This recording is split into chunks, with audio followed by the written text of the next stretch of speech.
오늘 이 아침에 주시는 하나님의 말씀은 신약성경 마태복음 14장 22절부터 33절의 말씀입니다. 제가 갖고 있는 성경으로는 24페이지 마태복음 14장 22절부터 33절까지 말씀입니다.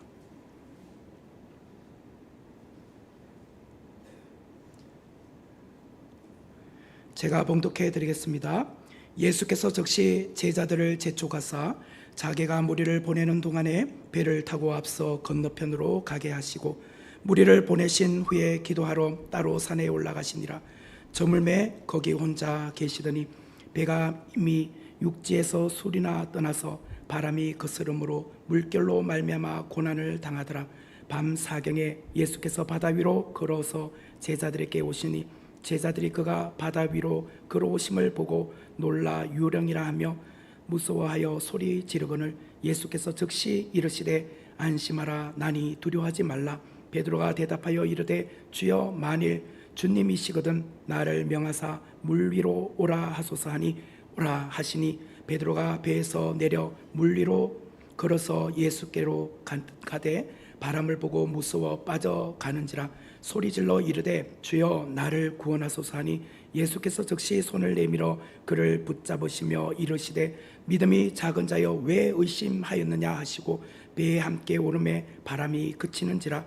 배에 있는 사람들이 예수께 절하며 이르되 진실로 하나님의 아들이로소이다 하더라. 아멘. 날씨가 참 많이 무더워졌습니다. 그러다 보니까 개 중에는 냉방병 로 이렇게 고생하는 분이 있으신 것 같은데 지금 제가 그렇습니다. 목요일날 집에서 저녁에 너무 더워서 에어컨 밑에 그냥 설교 준비를 좀 하다 보니까 너무 이렇게 생각도 못했는데 감기 몸살이 오게 되었습니다.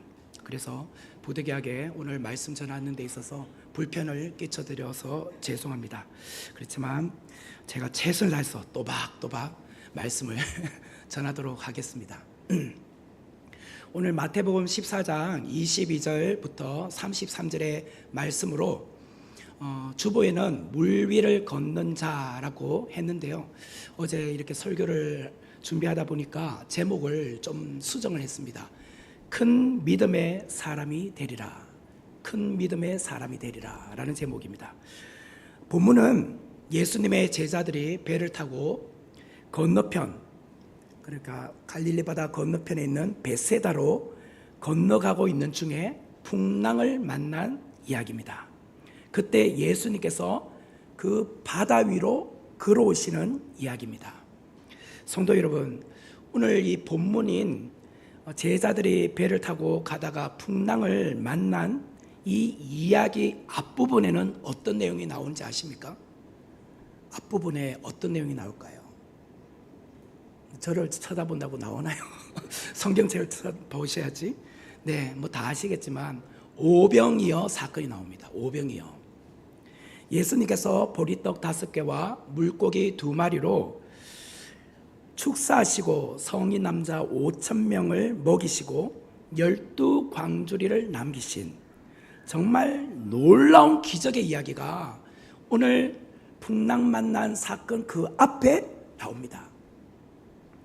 그래서 얼마나 그 사건이 큰 기적의 이야기였는지 사복음서 전체에 기록이 되어 있습니다.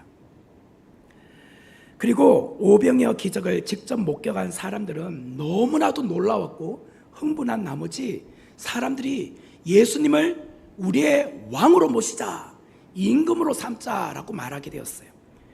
요한복음 6장 14절과 15절의 말씀을 보면 그 사람들이 예수께서 행하신 이 표적을 보고 말하되 이는 참으로 세상에 오실 그 선지자라 하더라. 그러므로 예수께서 그들이 와서 자기를 억지로 붙들어 임금으로 삼으려는 줄 아시고 다시 혼자 산으로 떠나 가시니라. 사람들은 서로 간에 이렇게 말합니다. 이분이 바로 보리떡 5개와 물고기 2마리로 5,000명을 먹이고 12바구니 남기신 분이야. 어쩌면 우리가 그렇게 바라고 기다리던 바로 그분 아닐까? 메시아. 그래, 바로 이분이 우리의 그런 로마 식민지 생활로부터 해방시켜줄 왕이야, 왕으로 삼자, 이렇게 말하게 되었다는 거예요. 그러면 그때 제자들의 반응은 어땠을까요? 제자들, 아니에요 여러분, 예수님 그렇게 오신 분이 아니에요, 섬기는 종으로 오셨어요, 이렇게 말했을까요? 아닙니다. 그들도 똑같았어요. 우리가 정말 줄을 제대로 썼나 보다. 아, 이분이 진짜 임금님 맞는가 보다. 우리가 제자니까 최소한 예수님께서 왕이 되시면 우리 벼슬 하나씩 다 차지하지 않을까? 그런 식으로 서로 간에 대화하기 시작했어요. 제자들도 역시 흥분하기 시작했습니다. 그 흥분이 채 끝나기도 전에 나오는 이야기가 오늘의 본문의 이야기예요. 22절의 말씀을 보세요. 예수께서 즉시 제자들을 제초가사 자기가 무리를 보내는 동안에 배를 타고 앞서 건너편으로 가게 하시고, 그 자막 그대로 좀 놔둬보세요. 여기 보면 예수님의 행동에 대해서 묘사하고 있는 단어가 두 가지가 나옵니다. 즉시, 제초가사, 이 두 가지가 예수님의 행동을 말해요.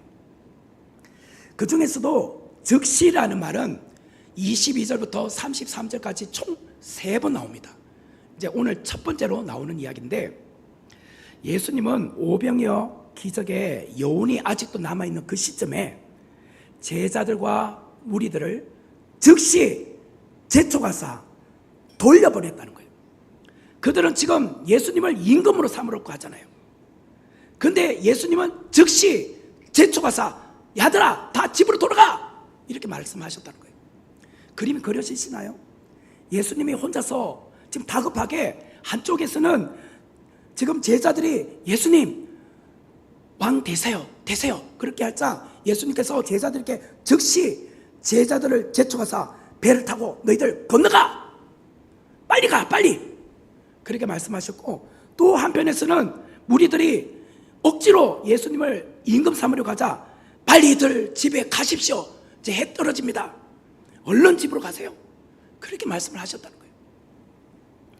그렇다면 왜 예수님은 자기를 임금 삼으려고 하는 제자들과 무리들을 보시고 즉시 제초가사 떠나보내셨을까? 온종일 사역하시느라 너무 피곤해서 혼자 좀 편히 좀 쉬고 싶어서 그랬을까요? 아닙니다. 23절에 그 해답이 나와요. 23절에 보면 무리를 보내신 후에 기도하러 따로 산에 올라가시니라. 저물매 거기 혼자 계시더니, 여기 예수님께서 즉시 제초가사 제자들과 무리들을 떠나보내신 이유는 산에 올라가서 기도하시기 위함이었다는 거예요. 그런데 23절에도 그 자막에 보면 제 눈에 들어오는 두 가지 단어가 있어요.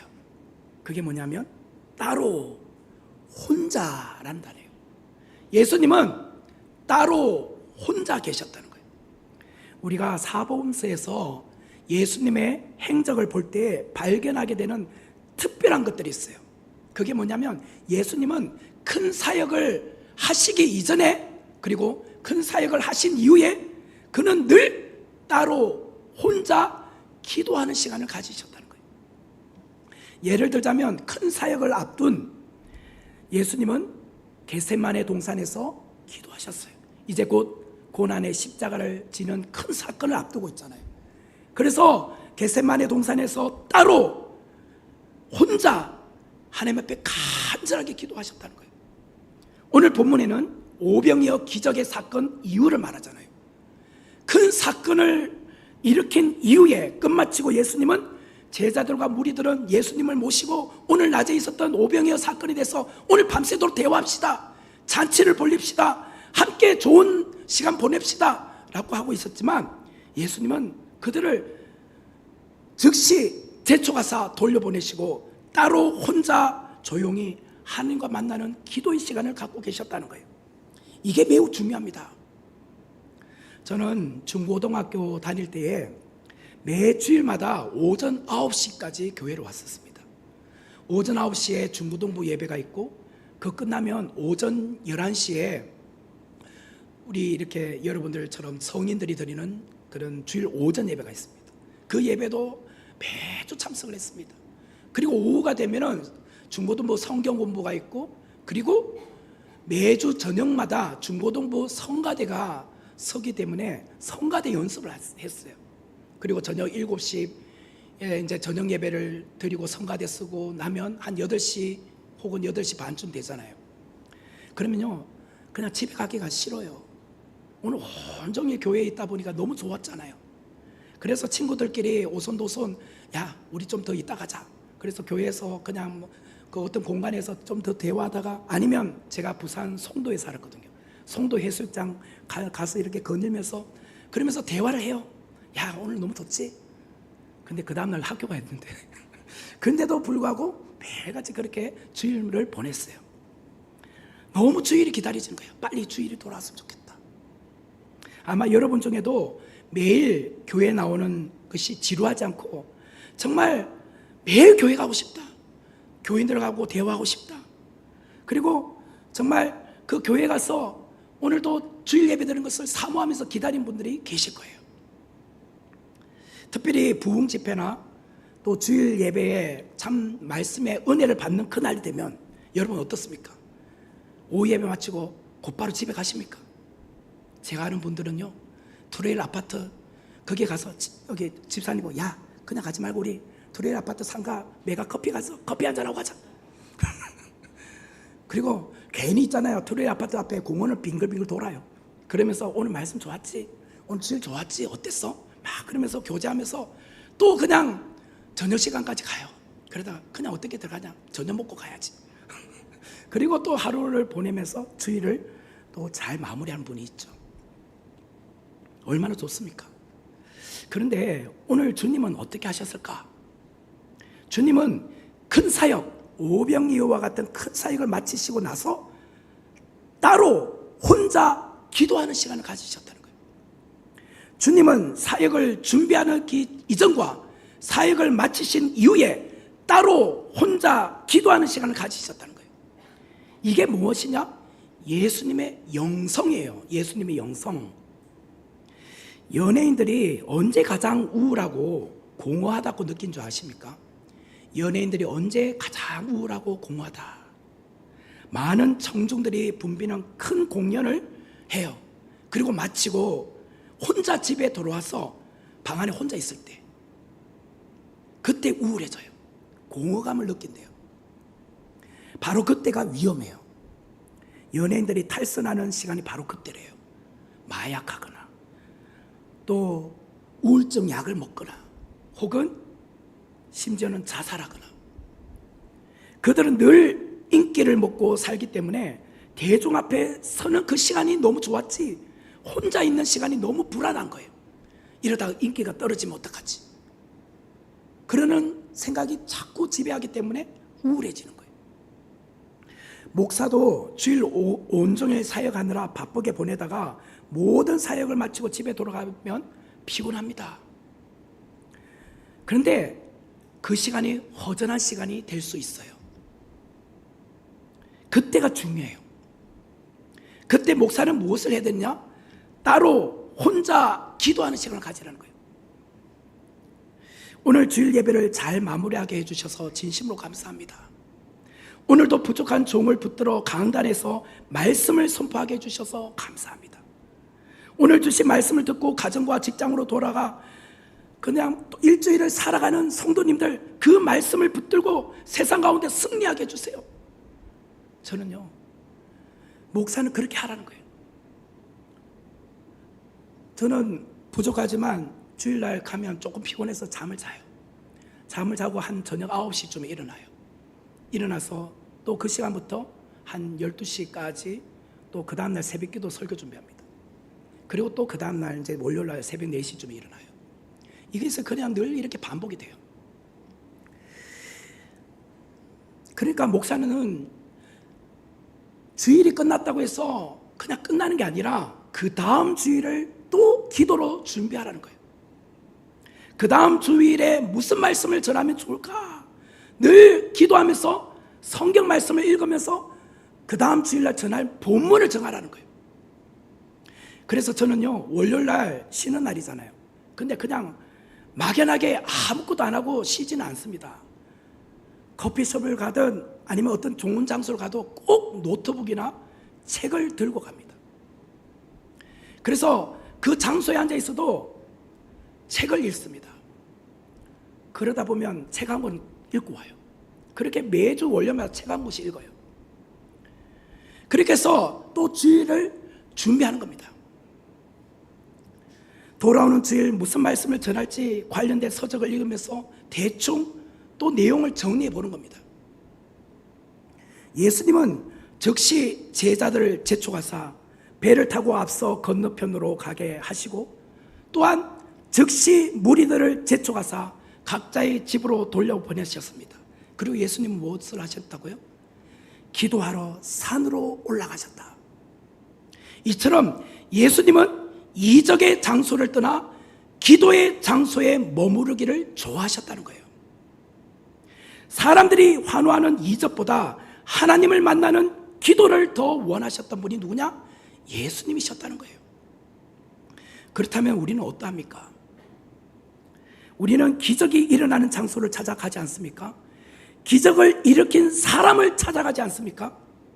여러분, 선목교회가 하루아침에 부흥할 수 있는 방법을 제가 알려드릴 수 있습니다. 한두 달 안에 1000명이 될 수 있는 방법, 뭘까요? 제가 기적을 행하는 능력 있는 목사가 되면 됩니다. 기적을 행하면 돼요. 여기에 어떤 시각장애인이 있는데 예수 그리스도의 이름으로 명하노니 눈 뜨라! 눈 바짝 떠요. 또 여기 지체장애인이 있는데 제가 예수 그리스도의 이름으로 명하노니 일어나 걸어라! 라고 했더니 벌떡 일어나 걸어요. 그러면요, 그 다음 주일 되면 50명이 더 늘어날걸요. 점점점 소문이 나가지고 우리 교회 바글바글 거릴 겁니다. 좋은 방법이죠. 그런데 주님은 그것을 원하지 않으셨어요. 기적의 장소를 찾지 말고 기도의 장소를 찾으라고 말씀하셨어요. 목사는 하나님께 기적을 달라고 기도하지 말고 영감 있는 말씀을 잘 전할 수 있도록 기도하라는 거예요. 목사는 교회에 어떤 프로그램을 돌려서 뭔가 좀 구색을 맞춰보고 또 교인들을 으쌰으쌰하게 만들어 볼까? 그런데 궁리하지 말고 하나님 앞에 더 영감 있는 말씀을 전할 수 있도록 기도의 영역을 달라, 말씀의 능력을 달라고 기도하라는 거예요. 그러므로 여러분들도 기적을 쫓아가지 마십시오. 기적은 그때뿐입니다. 기적을 말한다면 40년 광야 생활했던 이스라엘 백성들만큼 기적을 많이 체험한 사람들이 어디 있습니까? 그들은 매일같이 하늘의 기적인 만나를 먹었잖아요. 그들은 매일같이 광야에서 구름기둥, 불기둥이라는 놀라운 기적을 체험하며 살았지 않습니까? 그런데 이렇게 매일 기적을 보는 이들이 광야에서 죽었습니다. 예수님은 오늘 저와 여러분에게 말씀하십니다. 이적을 붙들지 말고 두 손 모아 기도하라. 여러분, 기도하십시오. 기도가 능력이에요. 기도가 능력. 23절까지는 예수님께 초점을 맞추고 있어요. 그런데 24절부터 배경이 바뀌고 있습니다. 이제 무대는 갈릴리 바다 한복판입니다. 그런데 그 갈릴리 바다 한복판에 한 배가 있는데 거기 12명의 제자들이 있는데 거친 바람이 불기 시작하고 있었어요. 24절의 말씀을 보세요. 내가 이미 육지에서 술이나 떠나서 바람이 그스름으로 물결로 말미암아 고난을 당하더라. 여기 고난이라는 단어가 있죠. 이 단어는 원어로 보면 여자가 해산할 때 겪는 고통을 말해요. 여인이 해산할 때 겪는 고통 얼마나 힘듭니까? 그만큼 지금 제자들이 배를 타고 바다를 건너는 중에 당하고 있는 심한 파도와 바람의 고난은 어부 출신들조차도 이것을 감당할 수 없는 속수무책이었다는 거예요. 우리가 기억해야 될 것이 있습니다. 제자들이 누구 때문에 풍랑을 만났습니까? 누구 때문에 풍랑을 만났습니까? 그들이 원해서 배를 타고 여기까지 나왔습니까? 아니죠. 그들은 예수님 임금 되어주세요 라면서 그 기적의 장소에서 예수님과 시간을 보내기를 원했잖아요. 근데 예수님은 즉시 재촉하사 배 타고 나가 라고 쫓아냈잖아요. 결국 예수님 때문에 고난이 온 겁니다. 배 타라고 하지 않았으면 광폭이 불었겠습니까? 무슨 말이냐면 우리가 신앙생활에도 고난은 옵니다. 예수 믿으면 복 받는 줄 아시죠? 그에 못지않게 고난도 옵니다. 해산의 고통처럼 힘든 고난도 찾아오게 되어 있어요. 25절의 말씀을 보면 밤 사경에 예수께서 바다 위로 걸어서 제자들에게 오시니, 여기서 밤 사경이란 새벽 3시부터 6시입니다. 제자들은 지난밤 해가 저물 때에 배를 타고 갈릴리 바다를 건너가기 시작했습니다. 충분히 새벽 3시면 건너편으로 건너가 있는 시간입니다. 하지만 거센 파도, 폭풍이 불어오다 보니 노를 아무리 저어도 앞으로 전진하지 않는 겁니다. 결국은 밤 사경이 되어도 바다 한복판에 있는 거예요. 그들은 점점 힘이 빠지기 시작했습니다. 남아있는 힘까지 다 소진되고 말았습니다. 제자들은 지칠 대로 지쳤습니다. 이들은 지난밤 배를 탈 때만 해도 그들은 서로 간에 낮에 있었던 오병이어 기적에 대한 이야기를 하고 있었습니다. 야, 어제 너무 대단하지 않았니? 예수님 있잖아요, 축사하셨더니 그 물고기 2마리하고 보리떡 5개가 정말 놀랍게 기적처럼 부풀어져서 5,000명을 먹고 12광줄이를 남길 수 있다니, 우와, 내가 그 나눠주면서 나도 놀랐다. 그런 일이 어딨냐 진짜. 막 서로 간에 막 그런 이야기를 하고 있어요. 그런 중에 풍랑이 불기 시작한 겁니다. 모두가 힘도 빠지고 지쳤습니다. 그런데 주님은 바로 그때 찾아오셨습니다. 나에게 아직 힘이 남아있을 때는 찾아오지 않으셨어요. 마치 물에 빠진 사람이 있는데 그 물에 빠진 사람을 건지러 물속으로 뛰어들면 나도 같이 죽습니다. 그때는요, 밧줄을 던져주든지 구명 튜브를 던져주든지 해야 되지 뛰어들면 안 돼요. 아직 힘이 있기 때문에.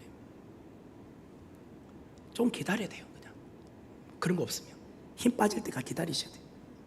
주님이 밤 사경에 찾아오셨다는 것은 제자들이 힘을 완전히 소진한 그 시간을 말해요. 그동안 제자들은 자기의 힘으로 이 고난을 헤쳐나갈 수 있을 거라고 장담했어요. 왜? 그들 중에는 뱃사람도 있잖아요. 어부 출신. 야, 그동안 내가 얼마나 수많은 이 풍랑을 만나봤는데, 아, 이거 그때 경험으로 이렇게 하면 돼. 나름의 노하우가 있잖아요. 그리고 아직 육체 힘이 있잖아요. 뭐 몇 시간 일에 노젓는 거 아무것도 아니잖아요. 그런데 그때는 주님이 찾아오지 않으셨어요. 힘이 다 빠지고 내 경험, 내 노하우로도 안 된다고 포기했을 때, 그때 주님이 찾아오셨어요. 우리가 볼 때 지금 당장 주님께서 찾아오셔서 도와주면 얼마나 좋을 것 같아요. 그런데 주님은 힘 빠질 때까지 기다리신다는 거예요. 힘 빠질 때까지. 왜? 힘이 안 빠지면요, 내가 했다 하거든요. 내 경험으로 했다 하거든요. 내 돈으로 했다 하거든요. 내가 어떤 인맥으로 했다 하거든요. 그러므로 인간적인 생각을 완전히 내려놓을 때까지 주님은 기다리고 계셨어요. 주님이 보실 때 이제는 너의 힘으로도 너의 경험으로도 할 수 없다, 완전히 주님께 항복한다 라고 손을 들 때, 그때 찾아오세요. 그러므로 주님이 우리의 인생의 고난의 현장 가운데 찾아오시는 것은 늦은 시간이 아니라 가장 정확한 때에 찾아오신 거예요. 우리가 볼 때 늦었다고 생각하시죠? 아닙니다. 가장 정확한 타이밍에 찾아오셨다는 거예요. 주님은 풍랑 속에서 고난당하는 제자들을 방관하고 계셨던 것이 아니라 계속 지켜보고 계셨던 거예요. 그리고 정확한 시간에 제자들을 구원하기 위하여 오셨다는 거예요. 그런데 놀라운 사실은 위기의 순간 주님의 찾아오심은 우리가 알고 있는 기존의 방식을 갖고 찾아오지 않으셨다는 거예요. 우리가 전혀 상상하지 못했고 예측하지 못했던 주님만의 방식으로 찾아오셨던 거예요. 그게 뭐죠? 바다 위로 걸어서 오셨다는 거예요. 바다 위로. 우리가 생각할 때는 배를 한 척 더 확인해가지고 배 타고 오실 줄 알았죠. 그게 아니라 누가 감히 바다 위로 걸어올 거라고 생각이나 했겠습니까? 그러니까 그들은 너무 놀라서 유령이다, 귀신이라고 했잖아요. 전혀 생각을 못했다는 거잖아요. 제자들은 예수께서 바다 위로 걸어오시는 걸 보고 너무 놀랐습니다. 그래서 그들은 귀신이다 라고 했어요. 주님이 그 시간 그것도 물리를 걸어서 찾아오실 거라고는 누가 생각이나 했겠습니까? 그처럼 오늘 주님은 우리에게 찾아오실 때, 고난의 현장 가운데 찾아오실 때 내가 생각하지 않는 방법으로 정말 특이하게 주님이 개입하실 때가 있습니다. 그때는 유령이라고 말하지 마세요. 정말 주님이 오셨구나, 주님이 나에게 개입하고 계시구나, 찾아오셨구나 라고 생각하세요. 27절의 말씀을 보면 예수께서 즉시 이르시되 안심하라, 나니 두려워하지 말라. 여기 즉시란 말이 두 번째로 나오죠. 제가 22절에서 즉시라는 단어 첫 번째로 나왔다 있습니다. 예수님은 자신의 도움이 필요한 제자들 보시고 가만히 지켜보다가 말씀하신 것이 아니라 즉시 말씀하셨어요. 안심하라, 나니 두려워하지 말라. 안심하라, 나니 두려워하지 말라. 자막을 보시면 여기서 예수님께서 자신을 나니라고 말했어요. 나. 영어로는 It is I라고 했어요. It is I. 예수님의 존재요, 임마누엘 되심을 말하죠.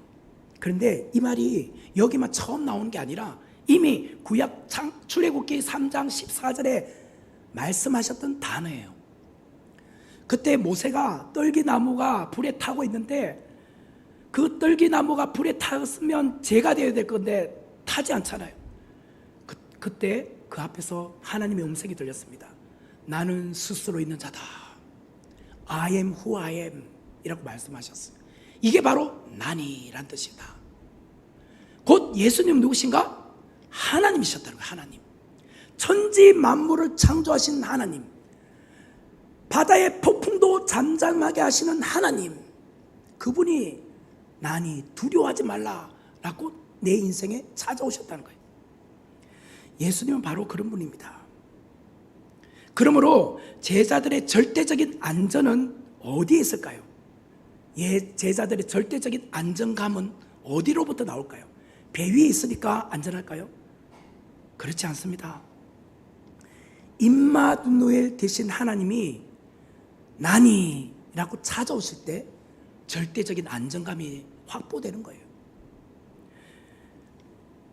아무리 거센 바람과 파도가 인다 할지라도 배에 있다고 해서 안전한 것이 아니라 배도 침몰할 수 있습니다.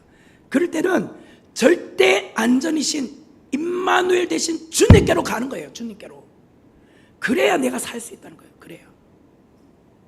주님은 안심하라, 나니 두려워하지 말라고 말씀하셨어요.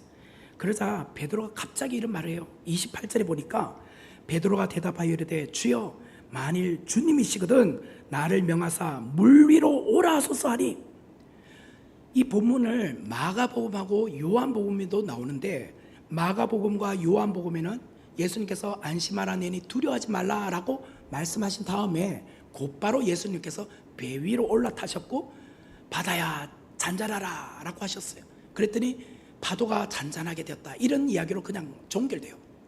그런데 유독 마태복음에만 베드로의 이야기가 삽입되고 있습니다. 마태가 예수께서 물 위로 걸어오신 사건에 이 베드로 이야기를 넣은 이유가 뭘까요? 마태는 인류 역사상 처음으로 물 위를 걸은 사람이야, 잠깐이라도. 그걸 우리에게 알려주기 위해서일까요? 아닙니다. 베드로를 통하여 믿음이 무엇인지를 말해주기 위함이에요. 믿음이 뭔가. 베드로는 다른 제자들과 달리 독특한 생각을 했어요. 그것은 물 위로 걸어오시는 예수님 보고 만일 주님이시거든 나를 명하사 물 위로 걸어가게 해주세요. 여러분 같으면 그런 말 하겠습니까? 주님 빨리 배 타세요, 배로 올라오세요 라고 해야지. 누가 주님이 만일 주님이시거든 나를 명하사 물 위로 걸어가게 해달라고. 와, 저는 그런 생각 자체를 못할 것 같아요. 근데 베드로는 독특한 생각하잖아요. 그죠? 자, 그런데 문제는 만일 주님이시거든. 이 말의 의미가 뭘까? 만일 주님이시거든. 이 만일이란 말이 붙었잖아요. 이 말은 아직도 못 믿겠다는 거예요. 못 믿겠다. 분명히 주님이 내니 두려워하지 말라고 했죠. 분명히 주님의 음성 같아. 근데 내가 보니까 환청이 들린 것 같아. 분명히 주님 오시는 것 같은데 아니야, 유령 같아. 헛개비로 보이는 것 같아. 그래서 만일 주님이시거든. 지금은 믿을 수 없으니 내 눈앞에 보이시는 당신이 진짜 예수님이시라면 나를 명하여 무리를 한번 걸어오라고 말해보세요. 이런 당돌함이 어디 있습니까? 이런 무례함이 어디 있습니까? 주님이 내니 하면 주님 맞습니다 해야죠. 만일 맞나? 그러고 있으니 말이 됩니까 이게 지금? 그런데 베드로만 무모할까요? 우리는 안 그런가요? 나는 베드로와 다른데요. 아닙니다. 우리도 하나님 앞에 무턱대고 질문할 때 많잖아요. 정말 하나님이 진짜 하나님 맞으세요? 그러면 내 소리 한번 들어봐 주세요. 요거 들어주시면 내가 뭔가 하나님 앞에 드릴게요. 이렇게 말한 적 없으세요? 이번 사업 잘 되게 해주세요. 이번에 아들 대학 합격하게 해주세요. 취업 딱 되게 해주세요. 장가 꼭 가게 해주세요. 그러면요, 내가 진짜 주님인 줄 알고 내가 열심히 신앙생활 할게요. 이런 말 한 적 많잖아요, 우리. 우리라고 해서 예외가 아닙니다. 다 똑같아요. 우리는 야 이마 베드로 니는 왜 그렇게 무식하게 그렇게 말해? 우린 베드로만 탓한데 아니더란 거예요. 그렇다고 해서 주님께서 삐져셔서 기분 나빠하셔서 야 나 이제 가기 싫다 그렇게 말씀하셨을까요? 아닙니다. 베드로가 주여 만일 주님이시거든 나를 명하사 무리로 오라고 하세요 라고 했을 때 주님이 뭐라고 하셨을까? 29절에 보세요. 오라! 라고 오라. 길게 말도 안 했습니다. 와 임마 와 이렇게 말해서 와. 예수님은 베드로에게 너 아직도 나 못 믿어? 이렇게 말하지 않으시고 와 이리 와 이렇게 말씀하셨어. 오늘 주님은 우리에게 동일하게 말씀하세요. 오라. 오라는 말은 주님께로 가면 된다는 거예요. 주님께로 가면 된다. 그동안 베드로와 제자들은 풍랑이 있는 바다 한복판에 있었잖아요. 거기서 정말 죽을 것 같았잖아요. 세상의 고난 한가운데 우리도 살고 있지 않습니까? 주님께서 정말 세상의 고난의 한가운데 있는 우리에게 무엇이라고 말씀하시는가? 오라. 초청하시잖아요. 왜 그렇게 세상 가운데 힘들어하니? 내 품에 와. 내가 구해줄게.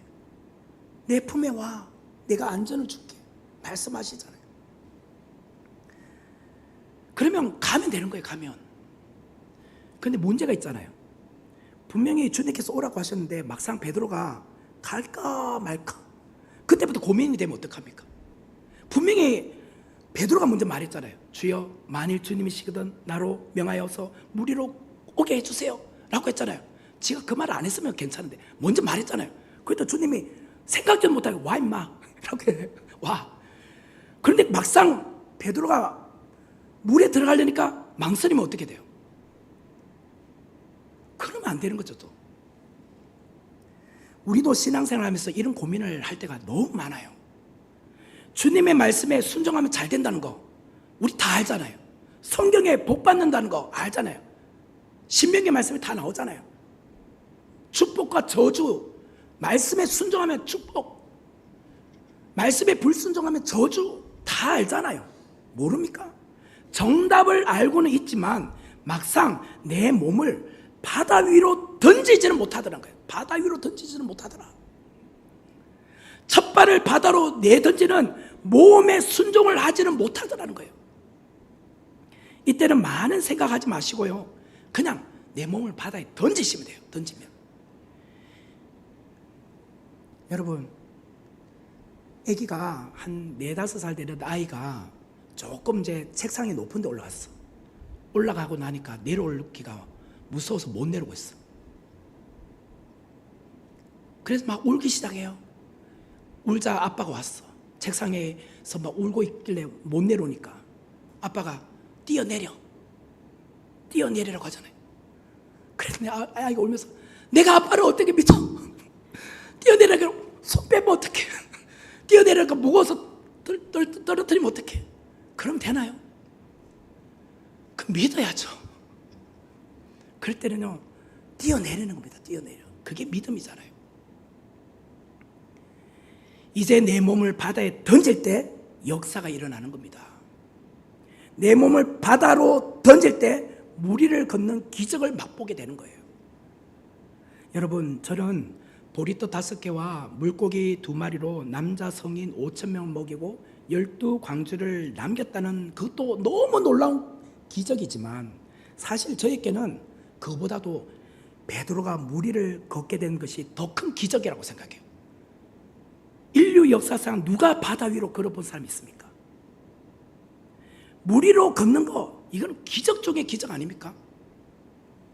지난 시간 베드로가 주님을 2번째로 만난 장면에 대해서 우리가 함께 나누었습니다.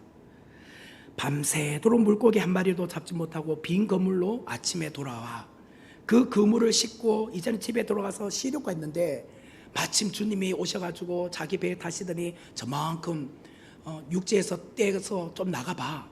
그러더니 그 배 위에서 사람들 앞에 연설하기 시작합니다. 설교 말씀을 하는 거예요. 베드로는 어쩔 수 없이 그것도 앉아서 들어야 되잖아요. 피곤한데. 그리고 이제 주님께서 말씀이 끝났어요.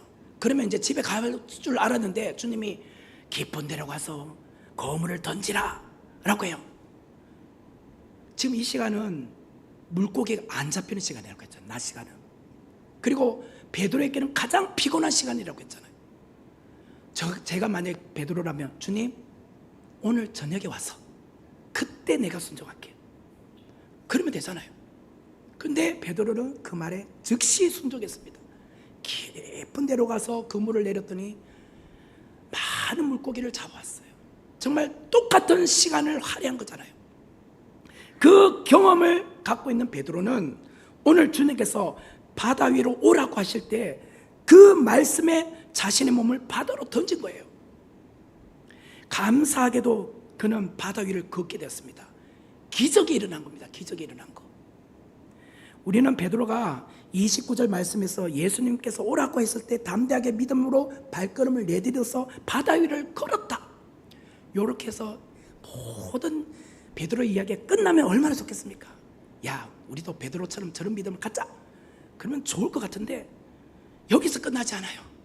30절의 말씀을 보면 바람을 보고 무서워 빠져가는지라 소리질러 이르되 주여 나를 구원하소서 하니, 우리는 베드로가 물에 빠져 죽을 뻔한 모습을 보면서 또 우리는 할 말이 있습니다. 야 임마, 그럴 줄 알았다. 내 성격 급한 거 어디 안 가나. 좀 그냥 가만히 있지. 다른 제자들 봐, 주님 오세요 이렇게 하면 되지. 뭐가 그리 급해가지고 주님께로 간다고 말하냐. 그리고 물에 빠져 임마. 아이고. 그러면서 우리는요 베드로를 질타해요. 평가절하해요. 마치 베드로가 큰 실패를 한 것처럼 비난하기 쉽습니다. 그런데 제가 볼 때는 더 큰 실패는 배에 남아서 들들 떨고 있는 11명의 제자 같아요. 누가 감히 인간이 태초일에 무리를 걷겠다고 발상이나 해봤겠습니까? 누가 감히 베드로처럼 무리로 잠시라도 뛰어내려 본 적이 있습니까? 없잖아요. 베드로는 그래도 뛰어는 봤잖아. 뛰어내려 본 적은 있잖아요. 그러나 이들은 그런 믿음조차도 없었잖아요.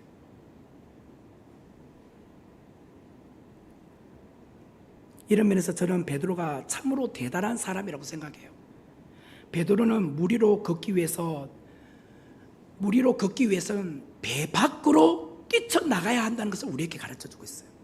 여러분, 믿음이 뭐냐면 우리가 생각하는 안전지대, 내가 붙들고 있는 어떤 것, 그것에서 뛰어내리셔야 돼요. 제자들이 볼 때는 그래도 배 위에 있어야 안전하다고 생각했잖아요. 사실 그것도 안전하지 않습니다. 풍랑이 얼마나 세차게 부는데 침몰할 수도 있잖아요. 그건 안전한 게 아니에요. 그러나 내가 붙들고 있는 안전지대에서 뛰어내릴 때 주님의 역사하심을 보기 시작하는 거예요. 그게 바로 믿음이에요. 주님께 결단하고 나아가는 것이 믿음이라는 거예요. 베드로가 예수께로 걸어가다가 바람을 보고 무서워 물에 빠져가게 되었습니다. 그런데 30절 말씀에 보면 너무 재미있는 표현이 나와요. 30절 말씀을 다시 보면 바람을 보고 무서워 빠져가는지라, 여기 보면 빠져가는지라 라고 나와요. 자, 바람을 보고 무서워 퐁당 빠졌다. 자, 빠지면 그냥 쑥 빠지는 거지 서서히 빠져갑니까? 여러분, 물에 들어갔는데 서서히 빠집니까? 그냥 쑥 빠지는 거지. 빠져가는지라, 이게 뭘까요? 믿음으로 바다 위로 뛰어내렸지만 걸어가다 보니까 나도 모르게 발이 빠지기 시작하고, 그 다음에 무릎이 빠지기 시작하고, 허리가 빠지기 시작하고 있는 내 모습을 보더라는 거예요. 베드로는 바람을 보고 무서웠을 때 점점 물에 빠져가고 있는 자신의 모습을 봤어요. 우리는 어떻습니까? 눈에 보이지 않는 바람, 그 바람으로 얼마나 염려하고 살아갑니까? 오늘도 눈에 보이지 않는 막연한 염려거리 때문에 밤잠을 이루고 지낸 분들이 얼마나 많으십니까? 그러면서 서서히 우리의 믿음이 빠져가요. 물에 빠지고 있어요. 발목이 빠지더니 무릎이 빠지더니 허리까지 빠지더니 가슴까지 빠져요. 몸밑까지 빠져요. 신앙생활도 그렇습니다. 점점 침체되더니 2주에 한 번씩 교회 나오더니, 어떤 경우는 한 달에 한 번씩 나오더니 이제는 그냥 가뭄에 콩나듯이 한 번씩 나와. 그런데 아예 발걸음을 끊어. 그래서 되겠습니까? 베드로는 바람을 보고 무서워 물에 빠져가고 있었어요. 이때 그가 주님께 무엇이라 했느냐? 주님, 나를 구원하소서. 주님, 나를 구원하소서. 이것이 중요합니다. 베드로는 자신이 먼저 바다 위로 걷게 해달라고 해놓고 물에 빠져가게 됐잖아요. 주님께 면목이 있습니까? 여러분, 체면 치료한다고 우리의 영혼을 구원할 수 있을까요? 베드로 정말 나쁜 사람이야. 지가 물에 걷겠다 해놓고 어떻게 저런 말도 할 수 있냐? 주님 구원해달라고. 여러분, 체면 치료하다 보면 아무것도 안 됩니다. 자존심을 내려놓으셔야 돼요. 옹고집으로 신앙생활 하시면 안 돼요. 머뭇머뭇거리다 보면 내 영혼이 죽어요. 물에 빠져갈 때는 모든 체면, 모든 자존심을 다 떨쳐버리고 주님 살려주세요, 구원해주세요. 그게 부르짖으라는 거예요. 부르짖으라.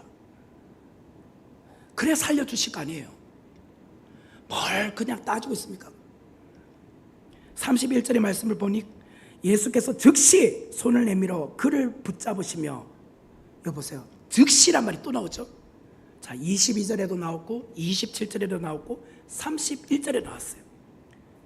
자, 예수님은 베드로가 주여 나를 구원해 주세요 라고 했을 때, 야, 네 꼴 좋다, 그래 한 내가 5분 뒤에 구해 줄게 이랬나요? 즉시 손을 내밀었다는 거예요. 그를 붙잡았다. 우리가 모든 자존심, 체면을 다 내려놓고 주님, 저는 주님밖에 없습니다. 내가 아무리 주님 앞에 많은 죄를 지었을지라도 주님만이 나를 구원하실 수 있습니다. 살려주세요 라고 부르짖으면 주님이 즉시 달려옵니다. 즉시 구원해 주세요. 이렇게 말하고 나서 주님이 그 다음 말 무슨 말 했느냐? 믿음이 작은 자요, 왜 의심하였느냐 라고 하셨어요. 믿음이 작은 자요. 여기서 중요한 것은 주님은 믿음이 없는 자요 라고 말하지 않고 믿음이 작은 자요 라고 말씀하셨다는 거예요. 우리는 쉽게 베드로를 손가락질 할 수 있어요.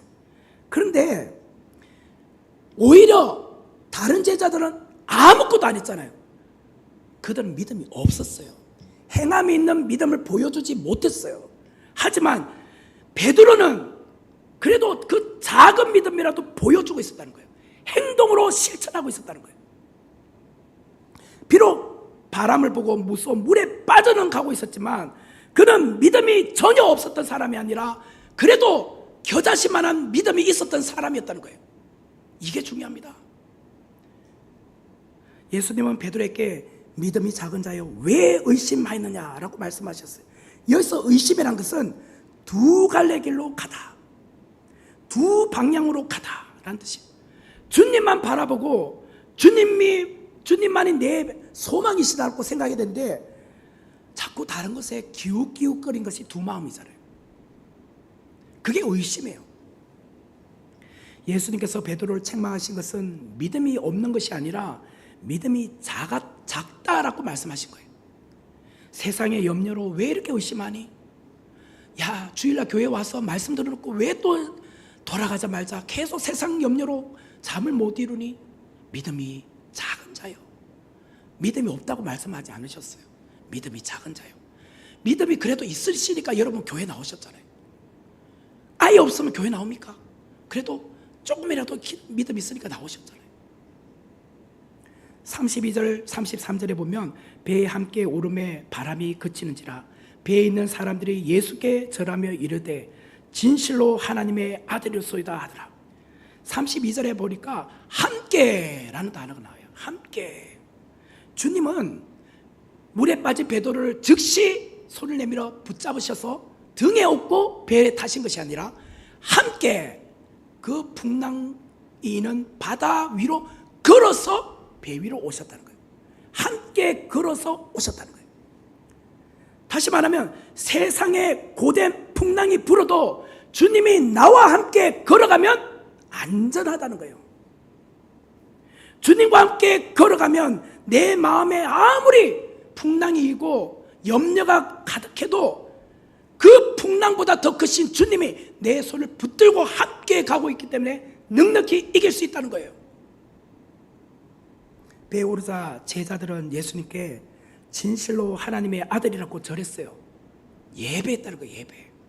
이날 베드로가 무리를 걸었던 체험은 평생 잊지 못할 그만의 간증이 되었어요. 아무도 이런 체험적인 간증을 갖지 못하잖아요. 여러분 그런 간증이 있습니까? 없잖아요. 이거는 유일하게 베드로만 가졌던 간증이잖아요. 무리를 걷는 거는. 그는 비록 바람을 보고 무서워 물에 빠지는 작은 믿음의 사람이었지만 훗날 그는 큰 믿음의 사람이 돼요. 그래서 제가 큰 믿음의 사람이 되리라고 한 거예요. 제목을. 훗날 베드로는 예수를 핍박하던 많은 사람들 앞에서 담대하게 복음을 전하다가 순교까지 하는 그런 큰 믿음의 사람이 돼요. 그는 작은 믿음의 사람에서 큰 믿음의 사람이 됩니다. 여러분 오늘 우리에게 겨자씨만한 작은 믿음이 있다고 해서 주님께 내가 이렇게 작은 믿음을 가지고 뭘 쓸 수 있어요 주님? 아닙니다. 주님은 그 작은 겨자씨만한 믿음이 있어도 산을 옮길 수 있다고 말씀하셨습니다. 그 작은 겨자씨만한 믿음이 있을지라도 주님께 순종하고 행함을 보일 때 아름다운 열매를 거둘 수 있다고 말씀하셨습니다. 지금 우리의 믿음이 작다고 한탄하십니까? 여러분 자녀들을 바라볼 때 우리 자녀가 왜 이렇게 믿음이 없어? 아닙니다. 믿음이 없는 게 아니라 믿음이 작을 뿐입니다. 여러분들 처음부터 믿음이 지금 같은 믿음이 되셨습니까? 아니잖아요. 다 작은 믿음에서 시작하지 않으셨습니까? 그러나 주님은 그 작은 믿음을 무시하지 않으셨습니다. 그 작은 믿음이라도 교회 나와. 그래 2주에 한 번씩 나온 거 지금 내가 다음 주부터는 조금 더 자주 나와. 그러면서 서서히 믿음을 키워주시는 거예요. 믿음이 자라게 하십니다. 그래서 그 믿음이 점점 자라 베드로처럼 순교의 사람이 될 만큼 큰 믿음의 사람으로 만들어주신다는 거예요. 저와 여러분이 그렇지 않습니까? 하나님 오늘 우리의 믿음 작음으로 인해서 허탈해하거나 우리 자녀들이 이렇게 믿음이 없어서 되겠냐? 한탄해하지 마십시다. 그 작은 믿음이라도 주님 앞에 나와서 기도하십시오. 그러면 주님은 그 작은 믿음을 통하여 산을 옮게 하시고 큰 믿음의 성도가 되도록 해 주실 겁니다. 그런 은혜가 있기를 주의 이름으로 축원합니다. 같이 기도하도록 하겠습니다. 은혜로우신 하나님 감사합니다. 오늘 우리가 베드로를 통하여서 아무리 우리에게 작은 믿음이라 할지라도 주님이 보실 때는 그 작은 믿음을 통하여 역사하시고 기적을 베푸시고 작은 믿음을 통하여 큰 믿음의 사람이 되게 하실 줄 믿습니다. 그 믿음으로 살아가게 하여 주옵소서. 예수님의 이름으로 기도하옵나이다. 아멘.